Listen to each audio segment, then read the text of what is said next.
खुदावन मसीह यसू में मेरे अजीज़ों, मैं खुदावन मसीह यसू के ज़िंदा मुबारक नाम में आप सबको सलाम अर्ज़ करता हूँ। इस संगति में आने के लिए आपको वेलकम भी कहता हूँ। हम परमेश्वर का धन्यवाद करते हैं, उसने एक और मौका हमें दिया कि हम खुदावन के कदमों पर बैठकर उसके ज़िंदा मुबारक कलाम को सुन सकते हैं, समझ सकते हैं और अपनी ज़िंदगियों में उसे जज्ब कर सकते हैं।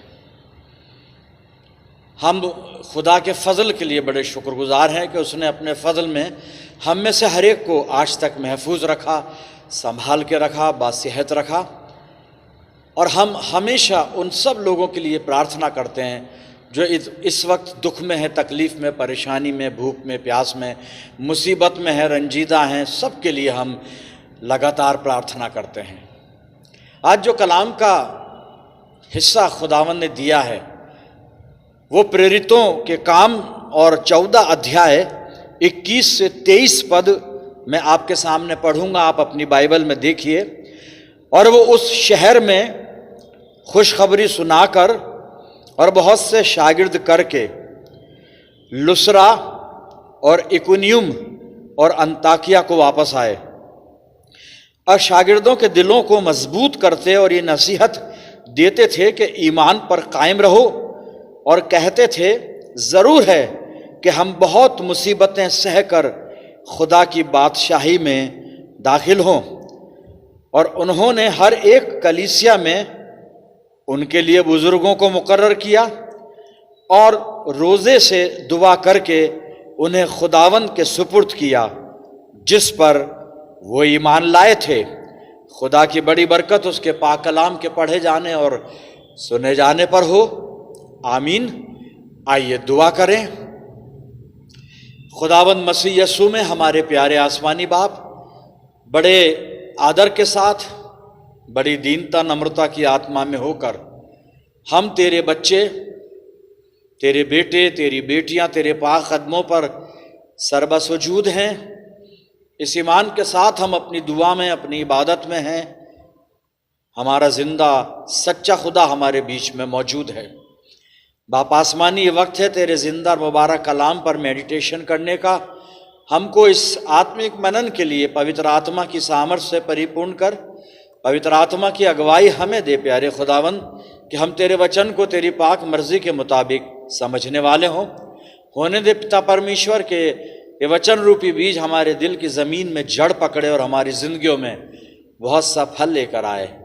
प्रभु जी, हम सब अपने आप को तेरी अधीनता में सौंपते हैं और इस दुआ को तेरे प्यारे इकलौते बेटे, अपने नजात देने वाले खुदावन यसु मसीह के जिंदा और मुबारक नाम के वसीले से मांगते हैं। सुन और कबूल कर ले, आमीन। अजीजों, एक बार फिर परमेश्वर का धन्यवाद करते हैं अच्छी संगति के लिए। खुदावंद के पाक कलाम का हिस्सा जो अभी मैं पढ़ रहा था, आपने सुना होगा, प्रेरितों के काम अमाल की किताब, the book of Acts of Apostles chapter 14 and verse 21 to 23। और यहाँ पर प्रेरितों के काम 14 अध्याय 22 पद में रिपीट करूँगा और इसी पर बातचीत करेंगे।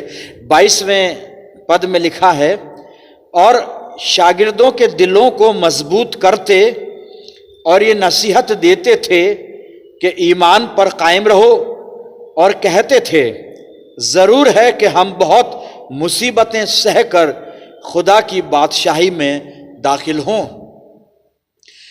पौलुस और बरनबास के लिए यहाँ पर लिखा गया है कि पौलुस और बरनबास ये अंताकिया में वहाँ के विश्वासियों को, वहाँ की जो प्रारंभिक मंडली के विश्वासी थे, उनको वचन सुनाते थे और ये नसीहत करते थे, ये उपदेश उनको देते थे। और यहाँ पे लिखा है कि उनको मजबूत करते थे, उनको स्थिर करते थे, ईमान में स्थिर करते थे, मजबूत करते थे कि वो विश्वास में कायम रहें। और उनको ये कहते थे कि ये ज़रूर है कि हम बहुत दुख उठाकर खुदा की बादशाही में दाखिल हों, यानी बहुत क्लेश सहकर हम परमेश्वर के राज्य में प्रवेश करें। पौलुस और बरनबास अंताकिया में विश्वासियों से बात कर रहे हैं। ये अर्ली चर्च है, नए विश्वासी हैं, परसिक्यूशन भी है, इसके अलावा बहुत और ऐसी चीज़ें हैं जो एक मसीह विश्वासी के जीवन पर बड़ा प्रभाव डालती हैं। जब हम प्रभु यीशु मसीह के विश्वास में चलना चाहते हैं, प्रभु यीशु मसीह की संगति में बने रहना चाहते हैं, खुदावंद मसीह यीशु के साथ साथ जब हम चलना चाहते हैं, तो ये दुनिया और दुनियादारी, सांसारिकता, संसार की बहुत सी बातें हमारे और प्रभु यीशु मसीह के बीच में आकर हमें खुदावंद मसीह यीशु से दूर करने का प्रयास करती हैं। या ऐसा होता है कि हम खुदावंद मसीह यीशु की राह पर चलते चलते, उसकी आज्ञाओं पे चलते चलते अक्सर हम दुनिया के साथ समझौता कर लेते हैं और अपने विश्वास से भटक जाते हैं। और इसी सच्चाई को ध्यान में रखते हुए पौलुस और बरनबास वहाँ पर अंताकिया की कलीसिया के जो सदस्य हैं, विश्वासी हैं, उनको ये नसीहत दे रहे हैं कि वो ईमान में कायम रहें, अपने विश्वास पर स्थिर रहें, और उनको ये भी बता रहे हैं कि तुम्हें परमेश्वर के राज्य में प्रवेश करना है, तुम्हें खुदावंद की बादशाहत में दाखिल होना है, लेकिन उससे पहले तुम्हें मुसीबत उठानी पड़ेगी, तुम्हें क्लेश उठाना पड़ेगा। मेरे अजीजों, जब हम यूहन्ना रचित सुसमाचार में 3 अध्याय में पढ़ते हैं, खुदावंद मसीह यीशु निकोदेमुस से बात कर रहा है और वहाँ पर बहुत कुछ बातें खुदावंद मसीह यीशु ने उसके साथ की हैं, लेकिन मैं बड़े संक्षिप्त में ये बताना चाह रहा हूँ कि निकोदेमुस को वहाँ कहा गया कि जब तक कोई नए सिरे से पैदा ना हो, वो खुदा की बादशाही को देख नहीं सकता। फिर निकोदेमुस को यह बताया गया कि जब तक कोई रूह से और पानी से पैदा ना हो, वो खुदा की बादशाहत में नहीं जा सकता। ये शर्तें हैं खुदा की बादशाहत में जाने के लिए, ज़रूरतें हैं, ये तैयारियां हैं, लेकिन इसके अलावा भी पाक कलाम बताता है कि और भी बहुत कुछ करना है एक विश्वासी को, ताकि वो अपने आप को खुदा की बादशाहत में जाने के लिए तैयार कर ले। और उस बहुत कुछ में से एक चीज़ आज हम ध्यान दे रहे हैं, जो पौलुस और बरनबास अंताकिया की कलीसिया को बता रहे हैं, उपदेश दे रहे हैं, नसीहत दे रहे हैं कि तुम अपने ईमान में कायम रहो, क्योंकि ये ज़रूर है, ये अवश्य है कि बहुत सा क्लेश तुम्हें उठाना पड़े और बहुत मुसीबतें उठाकर तुम खुदा की बादशाहत में दाखिल होगे। ये ज़रूरी है कि ईमानदार की ज़िंदगी में मुसीबतों का आना या क्लेश का आना ये ज़रूरी है मेरे अजीज़ों, जिसकी वजह और जिसकी इंपॉर्टेंस मैं आपको बताऊंगा। एक विश्वासी का आत्मिक युद्ध निरंतर चलता है, मैंने पहले भी बताया है, और ये युद्ध दुनिया के साथ, शैतान की शक्तियों के साथ हमारा चलता है, और शैतान की शक्तियां, दुनियादारी, सांसारिकता, इनकी तरफ से ये कोशिश होती है कि हमें किसी तरह से ईमान में कमज़ोर कर दे, किसी तरह से अपने खुदा से दूर कर दे, किसी तरह से खुदावंद मसीह यीशु की रिफाकत से, संगति से हमें दूर कर दे, हम भटक जाएं अपने विश्वास में। ये शैतान कोशिश करता रहता है, और शैतान ऐसा करने के लिए हमको दुनियादारी का प्रलोभन देता है। लेकिन एक विश्वासी को सचेत रहना है, सावधान रहना है। पौलुस बरनबास विश्वासियों को यहाँ सावधान कर रहे हैं कि वो अपने विश्वास में स्थिर रहें और तकलीफ, मुसीबतों से घबराए नहीं। अगर परसिक्यूशन आ रहे हैं, सताव आ रहे हैं, घबराए नहीं। अगर संकट का समय चल रहा है, घबराए नहीं। और वर्तमान में आज वही स्थिति है, हम संकट में हैं। किस संकट में हैं? नौकरियों की प्रॉब्लम, प्राइवेट जॉब बंद हो गए, लगभग बहुत से स्कूल बंद हो गए, कईयों की नौकरियां चली गईं वर्तमान स्थिति के कारण, लॉकडाउन, कोरोना जो भी है, इसकी वजह से कईयों के जॉब खत्म हो गए। फैक्ट्रियां, कंपनियां, उन्होंने जवाब दे दिया वर्कर्स को, जगह नहीं है, पैसा नहीं है, आप घर बैठो। ये संकट ही है, और इस संकट का सामना सब कर रहे हैं, सब कर रहे हैं, 2, 4, 10 या हम तुम नहीं, सब कर रहे हैं संकट का सामना। तो एक विश्वासी ऐसे समय में क्या करेगा? कईयों के बिजनेस थोड़े से कमजोर हो गए, बहुत से विश्वासी हैं काम ठप पड़ा है अभी स्थितियों के कारण, लेकिन फिर भी एक मजबूत विश्वासी अपने खुदा पर भरोसा रखेगा, उससे प्रार्थना करेगा इस ईमान के साथ कि परमेश्वर की तरफ से फिर सारी आशीषें हम तक पहुंचेंगी, सारे हालात फिर से नॉर्मल होंगे, फिर से सब कुछ ठीक होगा, खुदा रहम करेगा और एक अच्छा वक्त फिर से शुरू होगा। लेकिन जब ऐसी स्थिति में हम अपने ईमान में कमजोर हो जाते हैं तो इसका जो रिजल्ट होता है, नतीजा ये होता है कि हम अपने खुदा से भी दूर हो जाते हैं। हम शक करते हैं खुदा की मोहब्बत पे, परमेश्वर की सामर्थ पे हमें संदेह होता है कि खुदा हमारी दुआ सुन ही नहीं रहा है। नहीं, खुदा दुआ सुन रहा है, खुदा को हमारा ख्याल है। लेकिन ये क्लेश, ये दुख तकलीफ, ये मेरे अजीजों, ये हम पर मुसीबतें नहीं हैं, हम पर ये संकट नहीं है, बल्कि ये एक कसौटी है, एक परख है। ये हमारे विश्वास को परखने के लिए ये सब कुछ होता है हमारे साथ। ये हमारे फेथ की टेस्टिंग है ये। इसलिए हमें इस इम्तिहान में, इस टेस्टिंग में अपने ईमान पर कायम रहना है। और यही काउंसलिंग वहां चल रही है। पौलुस और बरनबास कलीसिया की काउंसलिंग कर रहे हैं कि वो संकट के समय, मुसीबत के समय, क्लेश के समय बिल्कुल भी घबराए नहीं और विश्वास में कमजोर ना हो, क्योंकि कई बार हम विश्वास में कमजोर होकर यही लोगों को कहते सुना है, खुदा हमारी दुआ सुनता नहीं है। भाई, खुदा सबकी दुआ सुनता है। खुदा की मोहब्बत पर शक ना करें। हम ईमान को संभाल कर रखें मेरे अजीजों। ये परख है, ये कसौटी है हमारे विश्वास की कि हम विश्वास में कितने मजबूत हैं। हमारे फेथ का स्टैंडर्ड क्या है, मयार क्या है। खुदा हमसे प्यार करता है मेरे अजीजों, और प्यार जो होता है, हम पे दुख मुसीबत जो कभी अगर आते हैं ना, वैसे तो आते नहीं, और कभी अगर आते हैं तो यूं समझ लें कि खुदा हमसे प्यार करता है, और प्यार एक जुगनू की तरह है। और साहब, जुगनू अंधेरे में चमकता है, रोशनी में नहीं। तो ये खुदा का प्यार जो जुगनू की तरह है, ये दुख मुसीबत, तकलीफ, परेशानी, गम में, उसी में हमें पता चलेगा उसका प्यार कैसा है। अगर हम बिल्कुल कंफर्टेबल हैं, ठीक हैं, अच्छे हैं, खुशी में हैं, आनंद में हैं, तो फिर परमेश्वर के प्रेम को हम समझ नहीं पाएंगे, क्योंकि हम अपने आप को उस वक्त ये कहकर बहला लेते हैं कि अरे सब कुछ ठीक है, सब ठीक है। लेकिन खुदा हमसे प्यार करता है मेरे अजीजों। और जैसे मैंने अभी बताया कि जुगनू अंधेरे में दिखता है, तो खुदा की जो मोहब्बत है, खुदा की जो सामर्थ है, वो दुख मुसीबत में ही हमारे समझ में आती है।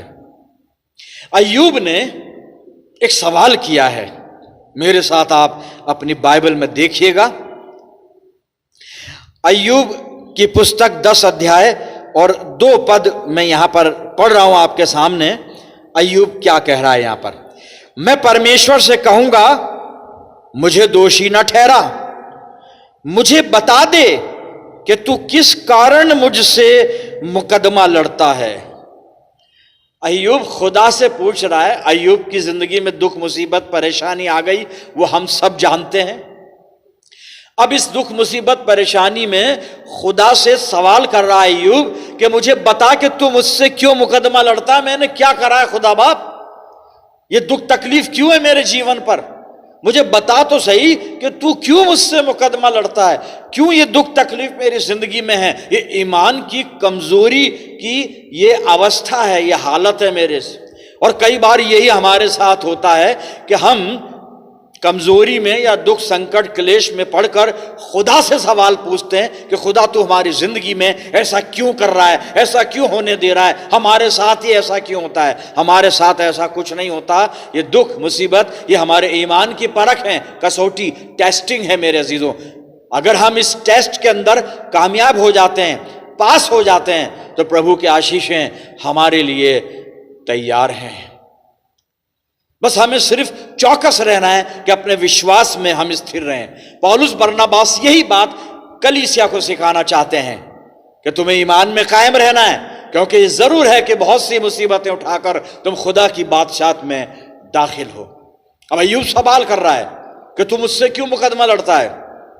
फिर वक्त गुजरा, अय्यूब ईमान में मैच्योर हुआ, इसका ईमान वापस जिंदा हुआ, जो डगमगा रहा था, लड़खड़ा रहा था, वापस वापस कायम हुआ।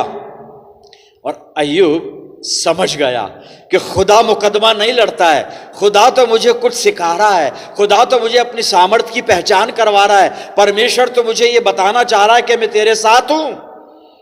और जब इसको होश आ गया, जब इसको बात समझ में आ गई, तो यही व्यक्ति जो अभी पूछ रहा था कि तू मुझसे मुकदमा क्यों लड़ता है, खुदा से पूछ रहा है ना, तू मुझसे मुकदमा क्यों लड़ता है, इसका मतलब यह है कि खुदा तू मुझे दुख क्यों दे रहा है, भाई मैं तो अच्छा आदमी हूं, सीधा आदमी हूं, शरीफ हूं।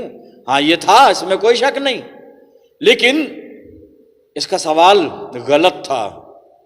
लेकिन जब ये समझ गया, परमेश्वर की सामर्थ समझ गया, खुदा की मोहब्बत समझ गया, तो यही शख्स क्या गवाही देता है। अय्यूब की पुस्तक 23 अध्याय और 10 पद में पढ़ रहा हूं। परंतु वो जानता है कि मैं कैसी चाल चला हूं, और जब वह मुझे तालेगा तब मैं सोने के समान निकल आऊंगा। जब परमेश्वर मुझे तालेगा, भैया खुदा हमें सताव में नहीं रखता, खुदा हमें दुख तकलीफ में नहीं रखता, खुदा हमें परेशानियों में नहीं पड़ने देता, खुदा हमें दुखों में नहीं छोड़ता। यहां पे लिखा कि जब वो मुझे तालेगा, टेस्टिंग, सोने को ताया जाता है, सोने को आग में ताया जाता है, सोने को आग में तपाने के बाद पता पड़ता है कि ये सोना अब उससे भी ज्यादा हाई क्वालिटी का बन चुका है, यानी सोने से अब ये कुंदन बन चुका है। परमेश्वर मुझे और आपको कुंदन बनाना चाहता है। अय्यूब कह रहा है जब मुझे वो तालेगा तो मैं सोने सा निकल आऊंगा। मेरे अजीजों, हम अपने ईमान को संभाल के रखें। खुदा की अपना एक तरीका है, जब वो मुझे और आपको, मेरे ईमान को, आपके ईमान को जब वो परखना चाहता है, उसकी टेस्टिंग, क्वालिटी टेस्ट है ये। क्वालिटी क्या है? विश्वासी तो सब हैं दुनिया में, अरे बुत परस्त भी ईमान रखते हैं साहब, ईमान सबके पास है, ईमान सबके पास है, लेकिन है कैसा? हमारे पास जो ईमान है, हमारा जो ईमान है खुदावंद मसीह यीशु के ऊपर, वो ईमान कैसा है, उसकी क्वालिटी, और इस क्वालिटी को खुदा जांचता है, परखता है। कैसे परखता है? आमोस की पुस्तक को खोलें, 9 अध्याय और 9 पद में आपके सामने पढ़ रहा हूं। परमेश्वर कैसे परखता है मेरे और आपके विश्वास को। मेरी आज्ञा से इस्राएल का घराना सब जातियों में ऐसा चाला जाएगा जैसा अन्न चलनी में चाला जाता है, परंतु उसका एक भी पुष्ट दाना भूमि पर नहीं गिरता। छाछ में गेहूं को फटका जाता है, चलनी में छाना जाता है उसको, और वहां पर इस प्रक्रिया में यह होता है कि जो खराब दाना है गेहूं का, जो मरा हुआ दाना है, वो नीचे गिर जाता है, लेकिन जो पुष्ट दाने हैं, अच्छे दाने हैं, वो एक भी उस चलनी से, उस छाछ से नीचे नहीं गिरते। मेरे अजीजों, यही खुदा का तरीका है अपने विश्वासियों को आजमाने का, परखने का, टेस्ट करने का। मेरे अजीजों, और जो विश्वास में है वो कभी नहीं गिरता, कभी नहीं गिरता। और इत्तेफाक से अगर गिर भी जाए, वैसे तो गिरता नहीं, लेकिन अगर गिर भी जाए तो खुदा का कलाम कहता है, ज़बूर का लिखने वाला कहता है कि धर्मी जन यदि गिर भी पड़े तो यहोवा उसे उठा खड़ा करेगा। मेरा और आपका खुदा हमेशा हमारे साथ है। मेरे अजीजों, विश्वास में स्थिर रहिए और मजबूत होते चले जाइए, मजबूत होते चले जाइए। अगर कभी खुदा हमें छाछ में फटकने लगे तो उस पर कुड़कुड़ाना मत, बड़बड़ाना मत, उसके ऊपर नाराज मत होना अपने खुदा से। खुदा देख रहा है कि मेरा ईमान मरा हुआ है या जिंदा है। अगर मेरा ईमान जिंदा है तो मैं खुदा की बादशाहत में जाऊंगा, और ईमान मरा हुआ है, अगर मैं आत्मिक जीवन में मरा हुआ हूं तो छाछ से, उस चलनी से नीचे गिरा दिया जाऊंगा। मैं अपने आप को देख लूं, अपने आप को जांच लूं। मेरे अजीजों, पौलुस बरनबास कलीसिया को सिखा रहे हैं, बताना चाहते हैं, ये सिखा देना चाहते हैं कि ये जरूर है, ये डेफिनेट है कि तुम बहुत सी मुसीबतें उठाकर खुदा की बादशाहत में दाखिल हो। ये जो छोटी मोटी दुख तकलीफ परेशानी, ये वो, ये जो चल रहा है वर्तमान के अंदर, इसमें आप चिंतित मत होइएगा, बिल्कुल टेंशन मत करना। मेरे अजीजों, ईमान में कमजोर मत हो जाना, खुदा से दूर मत चले जाना, खुदा से लिपटे रहना। खुदा आपसे प्यार करता है, आपको छोड़ेगा नहीं। सिर्फ टेस्टिंग चल रही है, टेस्टिंग चल रही है अभी, और ये जरूरी है ये बहुत जरूरी है मेरे अजीजों। और यहां पर ये मौका हमें मिला है, हम देखें हमारा ईमान कैसा है, हमारे पास धीरज कैसा है, मसीह यीशु पे जो विश्वास हम करते हैं उस विश्वास का मयार, ऊंचाई, स्टैंडर्ड क्या है, उसका स्टैंडर्ड क्या है। खुदावंद मसीह यीशु ने एक बात बताई है, मत्ती रचित सुसमाचार और उसका 7 अध्याय 13-14 पद में पढ़ रहा हूं, सुनिएगा, बड़ी पते की बात है। खुदावंद मसीह यीशु यहां पे क्या फरमाता है। सकेत फाटक से प्रवेश करो, क्योंकि चौड़ा है वो फाटक और सरल है वो मार्ग जो विनाश को पहुंचाता है, और बहुत से हैं जो उसमें प्रवेश करते हैं। क्योंकि सकेत है वो फाटक और कठिन है वो मार्ग जो जीवन को पहुंचाता है, और थोड़े हैं जो उसे पाते हैं। आप हाईवे पे चल रहे हैं या नैरो पाथ पे चल रहे हैं, फैसला आपके हाथ में है, चॉइस आपकी है। आप हाईवे पे चलेंगे, जिंदगी तक नहीं पहुंचेंगे, परमेश्वर की बादशाहत में प्रवेश नहीं करेंगे। क्योंकि चौड़ा है वो रास्ता, सरल है वो मार्ग जो हलाकत को पहुंचाता है, और बहुत हैं जो उसमें चल रहे हैं। भाई हमें हाईवे पसंद है साहब, लेकिन वहां पे लिखा है सकड़ा है वो मार्ग और कठिन है वो रास्ता जो जीवन को पहुंचाता है, जीवन को पहुंचाता, और बहुत थोड़े हैं। खुदा करे कि हम थोड़ों की कैटेगरी में आ जाएं और जिंदगी की राह में खड़े हो जाएं। खुदावंद मसीह यीशु में बने रहें, उसके विश्वास में बने रहें। मेरे अजीजों, पौलुस की गवाही सुनिए। यही पौलुस जो वहां अंताकिया की मंडली को, विश्वासियों को कह रहा है कि तुम कायम रहो अपने विश्वास में और क्लेश मुसीबत की चिंता मत करो, बल्कि ईमान में आगे बढ़ते चले जाओ, फेथ में तरक्की करते चले जाओ। विश्वास, इसका विश्वास देखिए, इसकी टेस्टिमनी मैं आपको पढ़ के सुनाता हूं। ये पौलुस क्या कह रहा है यहां पे। 2 कुरिन्थियों 12 अध्याय 10 पद। इस कारण मैं मसीह के लिए निर्बलताओं में और निंदाओं में और दरिद्रता में और उपद्रवों में और संकटों में, इतनी चीज लिस्ट की है। देखिए पौलुस ने, इसको रिपीट करता हूं मैं। पौलुस कहता है इस कारण मैं मसीह के लिए, अपने लिए नहीं, मसीह के लिए, खुदावंद मसीह यीशु के लिए निर्बलताओं में 1, निंदाओं में 2, दरिद्रता में 3, उपद्रवों में 4 और संकटों में 5 चीजें हैं यहां पे, नेगेटिव हैं। कोई पसंद नहीं करता, लेकिन पौलुस पसंद करता है। कैसा आदमी है ये, कैसा विश्वासी है। 5 बातें जो कोई पसंद नहीं करता, पौलुस पसंद कर रहा है। और क्यों पसंद कर रहा है वो आगे बताएगा। हमारी पसंद भी यही हो जाए पौलुस की तरह। और ये 5 बातें जो कोई पसंद नहीं करेगा, ना आप ना मैं, कोई नहीं पसंद करता, पौलुस पसंद करता है। और वो कंक्लूड कर रहा है अपनी बात को, मैं फिर से पढ़ना चाहूंगा। इस कारण मैं मसीह के लिए निर्बलताओं में, निंदाओं में, दरिद्रता में, उपद्रवों में, संकटों में प्रसन्न हूं, खुश है। यह है ईमान। एक विश्वासी का ईमान यह है साहब। एक ईमानदार के ईमान की जो पहचान है वो ये है। एक विश्वासी के विश्वास का मयार, स्टैंडर्ड वो ये है जो पौलुस ने बताया है। कहता मसीह के लिए निर्बलताओं में, उपद्रवों में, संकटों में, दरिद्रता में, निंदाओं में, सब बातों में मैं खुश हूं। और क्यों खुश है आगे बता रहा है, क्योंकि जब मैं निर्बल होता हूं तभी बलवंत होता हूं।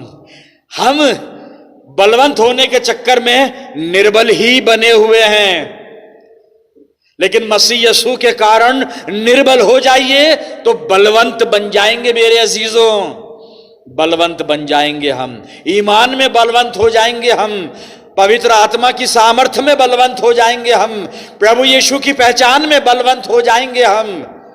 खुदावंत के साथ जो रिश्ता है हमारा, उसमें हम बलवंत हो जाएंगे, मजबूत हो जाएंगे। परमेश्वर से प्यार करना सीख लें। जैसे पौलुस कह रहा है कि ये 5 नेगेटिव बातों में भी जो मैंने पढ़ी, कहता है मैं खुश हूं। क्यों खुश हूं? क्यों? इसलिए कि जब मैं निर्बल होता हूं तभी मैं बलवंत होता हूं। मेरे अजीजों, खुदा मेरी और आपकी अगुवाई करना चाहता है कि हम विश्वास में बलवंत बने रहें। Be strong in faith. हम फेथ में कमजोर हो जाते हैं।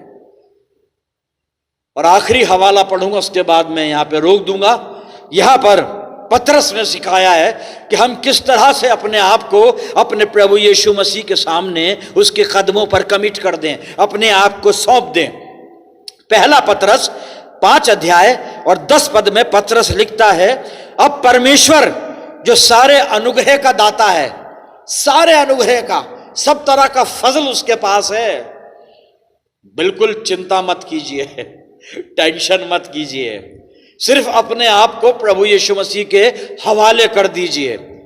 यहां पे पतरस कह रहा है, परमेश्वर जो सारे अनुग्रह का दाता है, जिसने तुम्हें मसीह में अपनी अनंत महिमा के लिए बुलाया।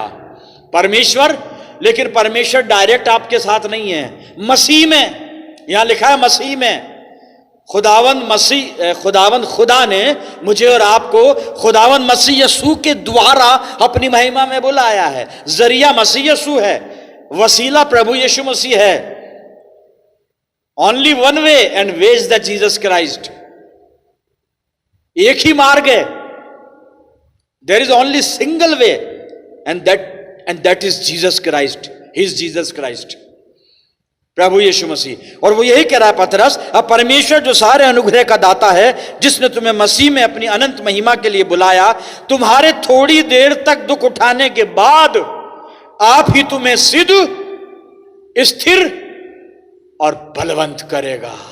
आप करेगा, वो हमें कुछ नहीं करना है, वो आप करेगा, हमें सिद्ध करेगा, यानी परफेक्ट बना देगा, स्थिर करेगा, परमानेंट करेगा, बलवंत करेगा, स्ट्रेंथन करेगा हमें। बस सिर्फ मुझे और आपको अपने प्रभु यीशु मसीह पर विश्वास रखना है। खुदा करे मेरा और आपका ईमान खुदावंद मसीह यीशु में हमेशा कायम रहे। मेरे अजीजों, परमेश्वर हमें बहुत सी आशीषें देना चाहता है। मुझे और आपको उसने बरकतें देने के लिए बुलाया है।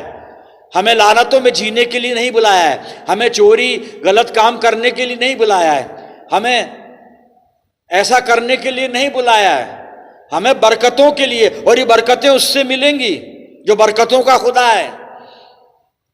सारी रहमतें हम तक पहुंचेंगी उसकी, क्योंकि वो रहीम खुदा है। सिर्फ मुझे और आपको ये करना है कि हम अपने कमिटमेंट पे कायम रहें, अपने ईमान पर कायम रहें और पूरी तरह से प्रभु यीशु मसीह में बने रहें, उसकी संगति में बने रहें। आइए प्रार्थना करें।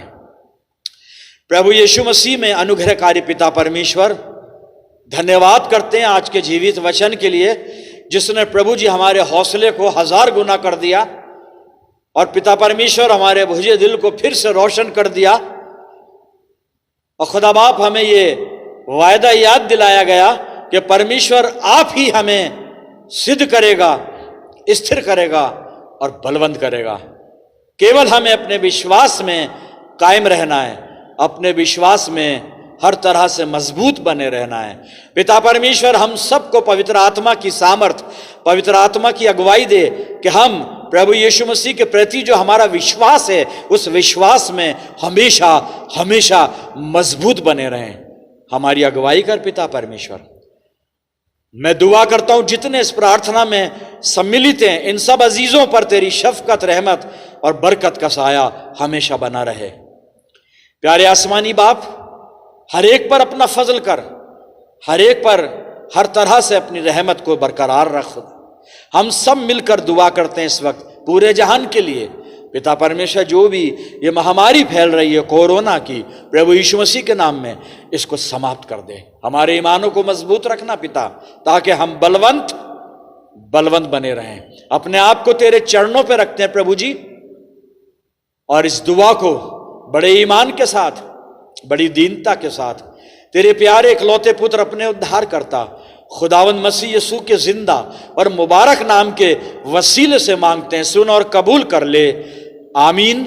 अब हमारे खुदावंद मसीह यीशु का फजल, खुदा बाप की मोहब्बत, पाक रूह की रिफाकत और शिराकत हम में से हर एक के साथ, हमारी सब कलीसियाओं के साथ और हर एक ईमानदार के साथ अब से लेकर हमेशा तक होती रहे। आमीन।